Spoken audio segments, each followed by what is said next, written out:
अदालत का अधिवेशन, जिसे अदालतों और समाज में बेनेडिक्टो का मामला कहा जा रहा था, उसने भारी सनसनी फैला दी थी।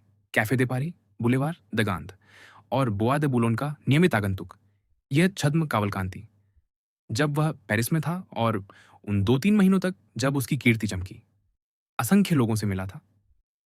समाचार पत्रों ने अभियुक्त का वर्णन उसके विभिन्न रूपों में किया था, समाज में और जेल में।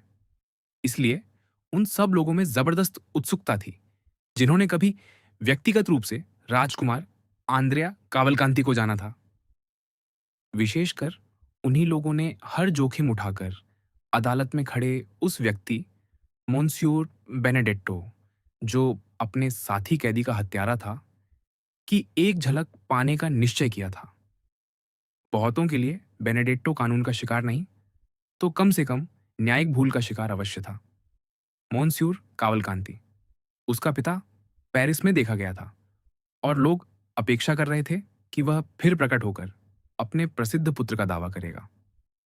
कई लोग जिन्होंने उस प्रसिद्ध पोलिश महिला के बारे में कभी नहीं सुना था, जिसके साथ वह मोंटे क्रिस्टो के काउंट के यहाँ आया था, उस वृद्ध कुलीन के प्रभावशाली रूप, उत्तम शिष्टाचार और विनम्रता से प्रभावित हुए थे, जो निस्संदेह एक निर्दोष कुलीन प्रतीत होता था, बशर्ते वह हिसाब किताब न कर रहा हो या उनके बारे में बात न कर रहा हो।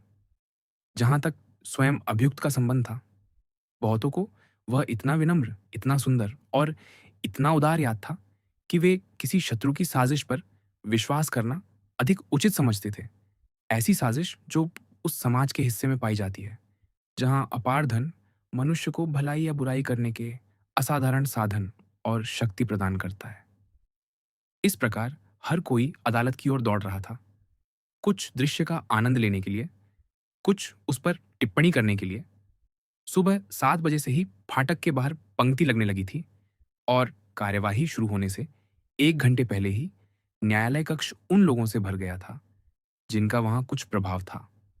न्यायाधीश के प्रवेश से पहले और अक्सर उसके बाद भी किसी बड़े मुकदमे के दिन अदालत का कक्ष एक ड्राइंग रूम जैसा प्रतीत होता है, जहां बहुत से लोग एक दूसरे को पहचानते हैं, पास होने पर मिलते हैं ताकि अपनी सीट न खो दें, या दूर होने पर हाथ के संकेतों से अभिवादन करते हैं, क्योंकि बीच में बहुत से दर्शक, वकील या जेंडार्म होते हैं। वह शरद ऋतु का एक शानदार दिन था, उन दिनों में से एक जो कभी-कभी उस गर्मी की कमी या उसकी संक्षिप्तता की भरपाई कर देते हैं।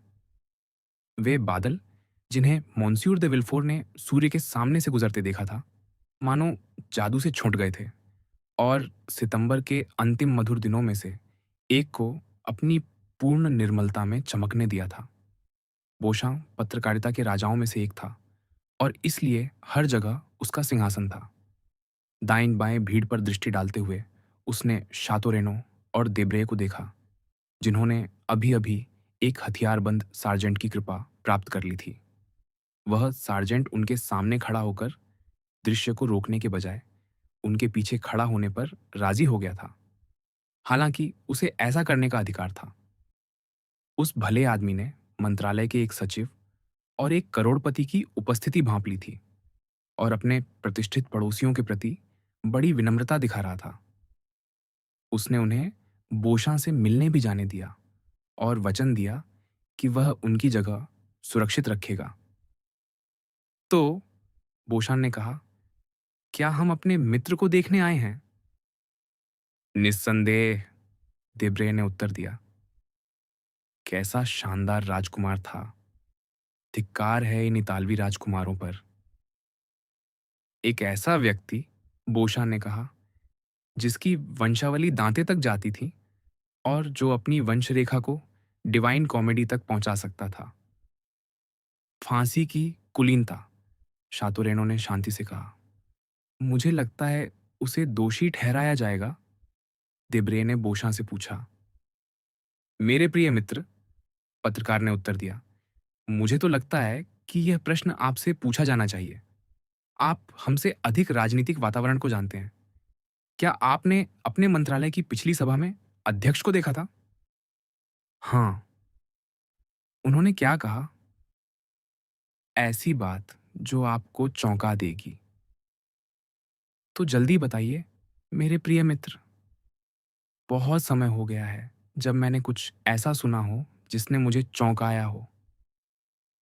उन्होंने मुझसे कहा कि बेनेडिक्टो, जिसे अत्यंत चतुर और चालाक माना जाता है, वास्तव में एक बहुत ही साधारण और भोला बदमाश है, जो उस ध्यान के योग्य भी नहीं है, जो उसकी मृत्यु के बाद उसके मस्तिष्क के अध्ययन में लगाया जाएगा। छे, बोशान ने कहा। फिर भी उसने राजकुमार की भूमिका तो अच्छी निभाई। आपके लिए शायद, बोशां, क्योंकि आप उन बेचारे राजकुमारों से इतनी घृणा करते हैं कि यदि वे कोई गलती करें तो आपको आनंद होता है। पर मैं सच्चे सज्जन को तुरंत पहचान लेता हूँ और किसी भी कुलीन परिवार की गंध उसी तरह पा लेता हूँ जैसे कोई शिकार खोजने वाला शिकारी कुत्ता। तो आप उसकी रियासत पर कभी विश्वास नहीं करते थे? उसकी रियासत पर, हाँ, पर उसके राजकुमार होने पर नहीं। बुरा नहीं, देब्रिया ने कहा, पर मैं आपको विश्वास दिलाता हूं कि वह किसी के साथ भी निभा सकता था। मैंने उसे मंत्रियों के साथ देखा है। ओह, हाँ, शातो रेनो ने कहा। आपके मंत्री राजकुमारों के बारे में कितना जानते हैं? आपने अभी जो कहा उसमें कुछ अच्छी बात है, बोशां हंसते हुए बोला। वाक्य छोटा है पर काफी अच्छा। क्या मुझे इसे अपनी रिपोर्ट में उपयोग करने की अनुमति है? ले लीजिए, प्रिय मॉन्स्यूर बोशां, शातुरेनो ने कहा। मेरे वाक्य का जो मूल्य हो वह आपका है। लेकिन यदि मैंने अध्यक्ष से बात की, देब्रे ने बोशां से कहा, तो आपने अवश्य ही राजकीय अभियोजक से बात की होगी। असंभव। मॉन्स्यूर दे विल्फोर पिछले एक सप्ताह से स्वयं को बंद किए हुए हैं। यह स्वाभाविक भी है, उस अजीब घरेलू दुर्भाग्यों की श्रृंखला के बाद, जिसका अंत उनकी पुत्री की विचित्र मृत्यु पर हुआ। विचित्र मृत्यु? आपका क्या मतलब है, बोशां? ओह हाँ, आप कुछ न जानने का नाटक कीजिए, क्योंकि यह सब उच्च समाज के बीच घट रहा है, बोशां ने कहा, अपना चश्मा आंख पर टिकाते हुए। मेरे प्रिय महोदय, शातुरेनो ने कहा, चश्मा लगाने की कला में आप देब्रेय का मुकाबला नहीं कर सकते। देब्रेय, मोन्स्यूर बोशां को एक पाठ दीजिए। देखिए, बोशां ने कहा, मुझे विश्वास है कि मैं गलती नहीं कर रहा। किस बारे में? वह वही है। वह कौन? कहाँ गया था कि वह चली गई है? मादेमोआजेल यूजिनी? शातोरेनो ने पूछा। क्या वह लौट आई? नहीं, वह नहीं, उसकी माँ, मैडम डांगलार। अरे, यह असंभव है, शातोरेनो ने कहा। अपनी बेटी के भाग जाने के 10 दिन बाद और अपने पति के दिवालिया होने के 3 दिन बाद। देब्रे हल्का सा लज्जित हुआ और बोशां की दृष्टि का अनुसरण किया। आइए, उसने कहा, वह तो घूंघट में ढकी एक स्त्री है, कोई अजनबी, शायद कोई विदेशी राजकुमारी, संभव है राजकुमार कावलकांति की माता। लेकिन आप कुछ वास्तव में रोचक कह रहे थे, या कहने ही वाले थे, बोशां? क्या मैं? हाँ, आप वैलेंटीन की विचित्र मृत्यु की बात कर रहे थे। हाँ, सही है। लेकिन मैडम दी विल्फोर यहाँ क्यों नहीं है? बेचारी महिला, देब्रे ने कहा। निस्संदेह वह अस्पतालों के लिए मरहम बना रही होंगी और अपने तथा अपनी सहेलियों के लिए सौंदर्य प्रसाधन खोज रही होंगी। आप जानते हैं, वह इस खेल में 2-3 हज़ार IQ खर्च कर देती है। कम से कम मुझे तो यही बताया गया है। और आप सही कहते हैं। वह यहाँ क्यों नहीं है? मुझे तो उन्हें देखकर बहुत प्रसन्नता होती। मुझे वह बहुत पसंद है और मुझे उनसे घृणा है, शातो रेनो ने कहा। क्यों? मुझे नहीं पता। मनुष्य क्यों प्रेम करता है या क्यों घृणा करता है? मैं उनसे स्वाभाविक विरोध के कारण घृणा करता हूँ। या सहज प्रवृत्ति से? शायद। पर आइए, बोशां, आप जो कह रहे थे, उसी पर लौटें। तो क्या आप सज्जनों को यह जानने की जिज्ञासा नहीं है कि विल्फोर के परिवार में लोग इतने क्रमशः क्यों मर रहे हैं? मुझे यह क्रमशः शब्द अच्छा लगा, शातो रेनो ने कहा। आपको यह शब्द सेंट सिमोन में मिल जाएगा। और बात मोंस्यूर दे विल्फोर के घर में, तो हमें बताइए। हे भगवान, देब्रे ने कहा, मुझे स्वीकार करना होगा कि मैंने उस घर से अपनी नज़र नहीं हटाई है, जो पूरे 3 महीनों से शोक में डूबा है। और अभी परसों ही वैलेंटीन के विषय में मैडम कह रही थीं। मैडम कौन? शातो रेनो ने पूछा। क्यों? मंत्री की पत्नी। और कौन? ओह, क्षमा कीजिए, शातो रेनो ने कहा। मैं मंत्रियों के यहाँ नहीं जाता। वह काम मैं राजकुमारों के लिए छोड़ देता हूँ। आप पहले केवल सुंदर थे, अब आप तेजस्विता से चमकने लगे हैं। हम पर दया कीजिए, बैरन, नहीं तो आप हमें दूसरे जुपिटर की तरह जला देंगे। मैं अब एक शब्द भी नहीं कहूँगा, शातो रेनो ने कहा। लेकिन भगवान के लिए मुझ पर दया कीजिए। मेरी हर बात पर तंज मत कसिए। आइए, आइए बोशां, हम अपनी बात पूरी करने की कोशिश करें। जैसा कि मैं कह रहा था, परसों मैडम ने मुझसे इस विषय में पूछा। आप मुझे बताइए, मैं उन्हें बता दूंगा। अच्छा, सज्जनों, बोशां बोला, यदि विल्फोर के परिवार में लोग इतने क्रमशः मर रहे हैं और मैं इस शब्द पर अडिग हूं, तो इसका अर्थ है कि उस घर में एक हत्यारा है। दोनों युवकों ने सिहर कर एक दूसरे की ओर देखा, क्योंकि वही विचार उन्हें भी कई बार आया था। और वह हत्यारा कौन है? उन्होंने पूछा। छोटा एडवार। श्रोताओं की हंसी से वक्ता तनिक भी विचलित नहीं हुआ और आगे बोला। हाँ, सज्जनों, छोटा एडवार, एक विलक्षण बालक, जो पहले ही अपने माता पिता जितनी कुशलता से हत्या कर सकता है। क्या यह मजाक है? जरा भी नहीं। कल ही मैंने एक नौकर रखा है, जो अभी अभी विलफोर के घर से निकला है। और सुनिए, हम सुन रहे हैं।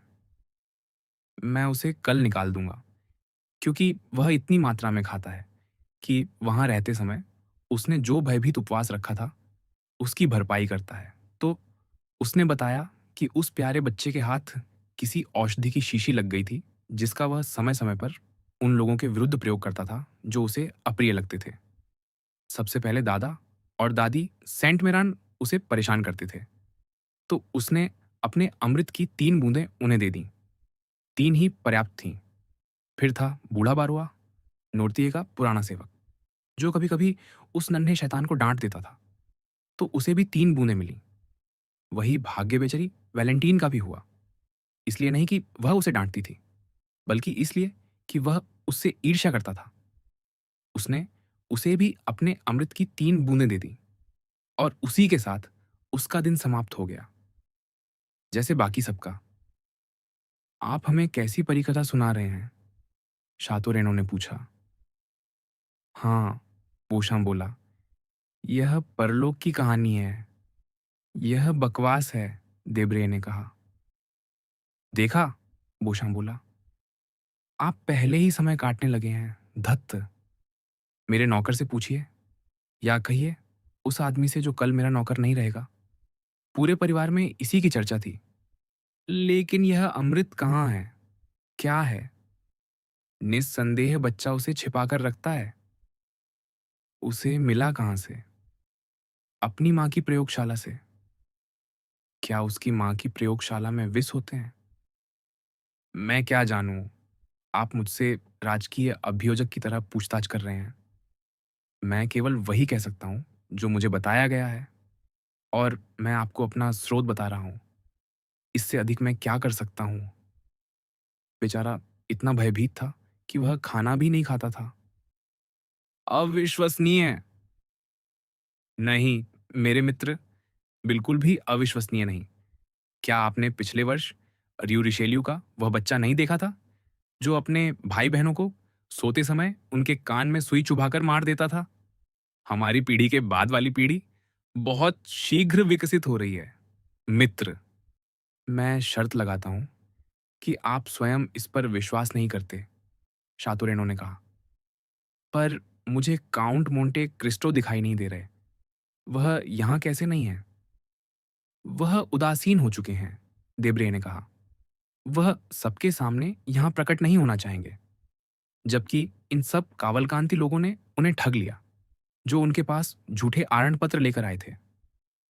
परिणाम यह हुआ कि उस रियासत पर उनके पास 1 लाख फ्रांक का बंधक है। वैसे मोंस्यूर दे शातोरेनो, बोशान ने पूछा, मोरेल कैसे हैं? जानते हैं, उसने उत्तर दिया। मैं 3 बार उसके घर गया और मोरेल का कहीं पता नहीं चला, लेकिन उसकी बहन बहुत चिंतित नहीं लगी। उसने बड़े शांत स्वर में कहा कि उसने भी 2-3 दिनों से उसे नहीं देखा, पर उसे विश्वास है कि वह स्वस्थ है। अभी मुझे याद आया, मोंटे क्रिस्टो यहाँ नहीं हो सकते, बोशान ने कहा। क्यों नहीं? क्योंकि वह इस मामले का हिस्सा हैं। क्या उन्होंने किसी की हत्या की है? देब्रे ने पूछा। नहीं, इसके विपरीत कोई उन्हें मारने की कोशिश कर चुका है। आप जानते हैं कि जब वह मोंटे क्रिस्टो के घर से निकल रहा था, तभी उस बदमाश कादरूस की हत्या युवा बेनेडेट्टो ने की थी। और फिर वही तो काउंट का घर था, जहां वह प्रसिद्ध बनियान मिली थी, जिसमें वह पत्र था जिसने विवाह समझौते पर हस्ताक्षर रुकवा दिए थे। क्या आप वह प्रसिद्ध बनियान देख सकते हैं? वह रही, पूरा खून से सना हुआ, मेज पर प्रमाण के रूप में। अद्भुत। चुप। सज्जनों, अदालत की कार्यवाही आरंभ हो रही है। अपनी अपनी जगह ले लीजिए। अदालत में हलचल हुई। हथियारबंद सार्जेंट ने अपने दोनों संरक्षण पात्रों को जोर से कहकर पुकारा, और परिचारक वकीलों के कक्ष के द्वार पर प्रकट होकर उसी कर्कश स्वर में चिल्लाया, जिसे परिचारकों ने ब्यूमार्चे के समय से ही अपनाया हुआ था। सज्जनों, खड़े हो जाइए।